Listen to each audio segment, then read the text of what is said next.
Caitlin Clark is officially on the FIBA World Cup qualifying team. Caitlin Clark was one of college basketball's most electric athletes this past season, in the 2021 FIBA World Cup in Hungary. But here's what nobody's talking about. The roster drops. March is around the corner, and suddenly everyone's asking the same question. Who's really running the show? Paige Bueckers is in. Angel Reese is in. But behind closed doors, the starting lineup conversations are getting heated. Sue Bird's calling the shots as managing director. And if you know basketball politics, you know exactly what that means. Connecticut connections, old loyalties, new stars fighting for their spot. The court hasn't even seen action yet, and the tension is already thick. Will Clark get the respect she's earned, or will agendas push her to the bench? 1 month away from tip-off, and this team is already divided before they've played a single game together. Stay with us.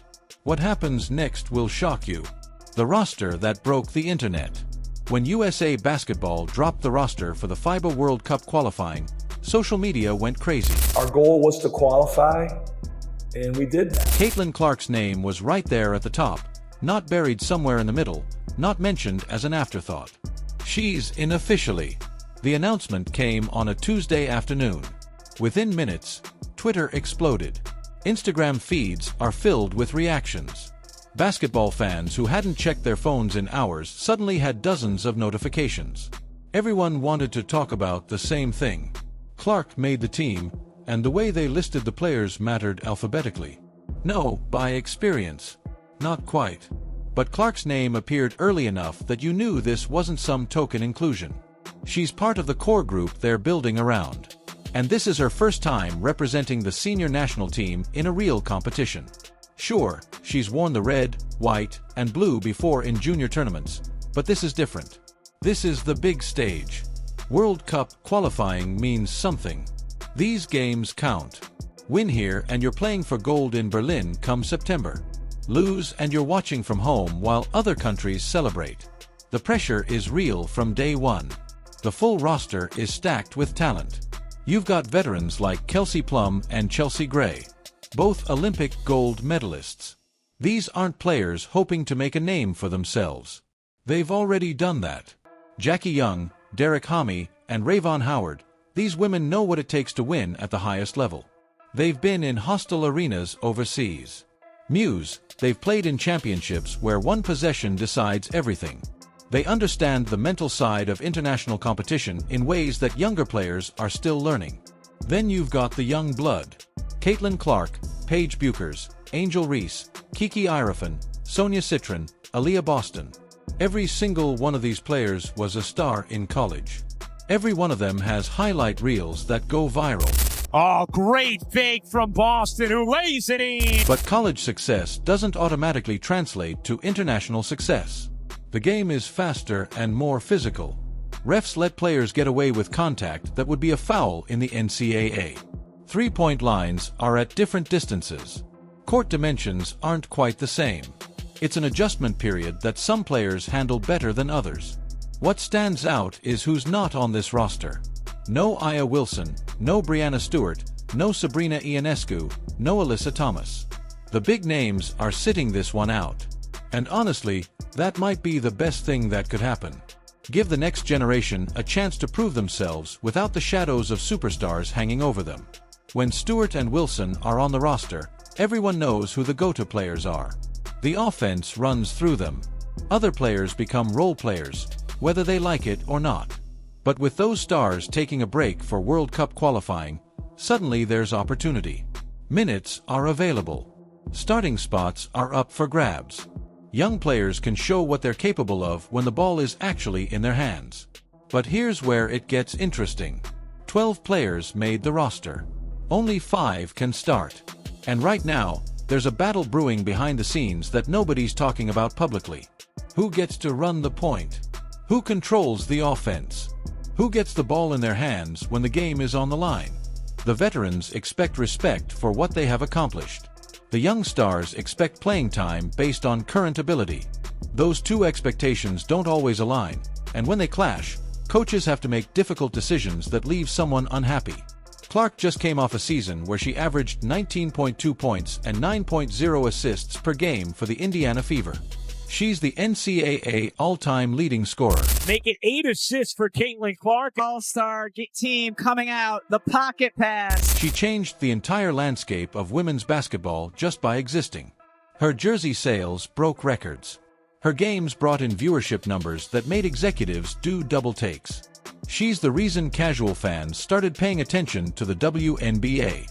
Arenas that used to have empty seats suddenly sold out when Indiana came to town. Not because the Fever were championship contenders, but because people wanted to see Clark play. TV ratings jumped whenever she was on the broadcast schedule.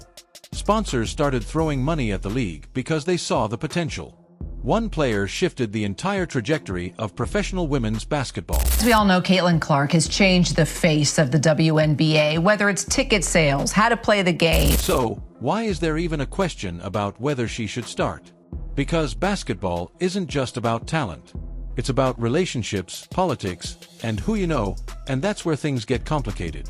Connecticut's long shadow, Sue Bird, is running the show. She's the managing director for the USA Basketball Women's National Team. That means she picks the roster. She decides who gets invited to training camps. She evaluates who's ready for prime time and who needs more development. Now, Sue Bird is a legend. 4-time WNBA champion, 5 Olympic gold medals, one of the greatest point guards to ever play the game. Nobody's questioning her basketball knowledge. Sue Bird, the all-time assist leader in the WNBA. But here's the thing. Sue Bird played her entire WNBA career with the Seattle Storm. And before that, she played college ball at UConn, the University of Connecticut. And if you know anything about UConn women's basketball, you know they take care of their own. Paige Bueckers plays for UConn. She's the golden child of Gino Orama's program. When she was healthy, she was unstoppable. National Player of the Year as a freshman. The hype around her was massive. Then injuries hit. She missed significant time. She came back and played well, but she's never reached the same heights she did in that first season. Here's where it gets messy. Gino Orama made some comments recently that raised eyebrows. He suggested that Paige has an inside track to being the starting point guard for Team USA. Not because she's necessarily better than everyone else, but because of the connections, the history, and the UConn pipeline that's been feeding USA basketball for decades. Think about it. Diana Taurasi, UConn; Sue Bird, UConn; Maya Moore, UConn; Breanna Stewart, UConn. The list goes on and on. UConn players have dominated USA basketball for years. And there's nothing wrong with that when they're the best players available. But when favoritism starts creeping in, when connections matter more than performance, that's when people start asking questions. Caitlin Clark went to Iowa. No history with Sue Bird. No UConn connection. No built-in advantage. She's coming in as an outsider trying to prove herself in a system that's been dominated by one program for decades. And that's a tough spot to be in, no matter how talented you are. The coaching staff adds another layer to this. Carol Lawson from Duke is the head coach. Natalie Nassi from the Golden State Valkyries. Nate Tibbetts from the Phoenix Mercury. And Stephanie White from the Indiana Fever. Wait, Stephanie White, that's Caitlin Clark's coach. The woman who's been working with her all season. Favorite WNBA coaches and commentator for our sister network, ESPN, Coach Stephanie White of the Connecticut Sun. Coach. Favorite WNBA coaches and commentators for our sister network, ESPN. Coach Stephanie White of the Connecticut Sun. Coach, the person who knows her game better than almost anyone. So, you've got Sue Bird with her UConn ties in one corner and Stephanie White with her connection to Clark in the other. How does that play out when it's time to decide starting lineups? Who wins that battle? Does basketball talent decide it, or do relationships tip the scales? Siri, a point guard battle nobody saw coming? The point guard position is everything in basketball. You control the tempo. You decide who gets the ball. You're the extension of the coach on the floor. And right now, there are 3 legitimate candidates for that spot on Team USA. Caitlin Clark just finished a WNBA season where she proved she belongs at the highest level. 19 points per game, 9 assists. She made plays that left defenders looking silly. Her vision is elite. Her range is unlimited. She can hit shots from the logo.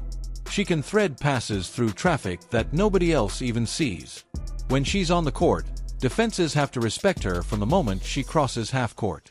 Then there's Paige Bueckers. She's coming off injuries, but when healthy, she's special, has a smooth handle, has a great feel for the game, and is unselfish, or she's not a volume scorer like Clark, but she knows how to run an offense. UConn's system prepares you for team basketball. Gino doesn't tolerate selfishness, so Paige knows how to make the right play, even if it's not the flashy one. Chelsea Gray is the veteran in the mix. Olympic gold medalist, WNBA champion, and finals MVP. She's been there and done everything at the professional level. If you want someone who won't panic in big moments,